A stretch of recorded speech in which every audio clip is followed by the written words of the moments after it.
खड़ियाला सांस्कृतिक अनुष्ठान पक्षर आयोजित अष्टम वीर विक्रम बहुभाषी क्षुद्र नाटक प्रतियोगिता उद्घाटित। नुआपड़ा जिला खड़ियाला सांस्कृतिक अनुष्ठान पक्षर आयोजित अष्टम वीर विक्रम बहुभाषी क्षुद्र नाटक प्रतियोगिता उद्घाटित हो जाइछि। ଏହି उद्घाटन उत्सव में मुख्य अतिथि रूपे खड़ियाला ब्लॉक अध्यक्षा पुष्पांजलि नंद जोगदेई नाट्य परंपरा खड़ियालार स्वतंत्र परिचय होइतिबा बेले नाटक अनुसार शिक्षणीय संदेश समाज को सचेतन और समृद्ध करे बोली प्रकाश करथिले।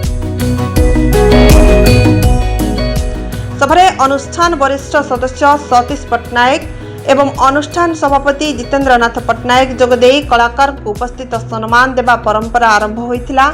एही प्रतियोगिता लेखक निर्देशक कलाकार को सुजोग प्रदान अटे बोली मत व्यक्त करथिले। 3 दिन व्यापी अनुष्ठित एही नाटक प्रतियोगिता रे अंचलर बहु क्षुद्र नाटक प्रदर्शित हेबो।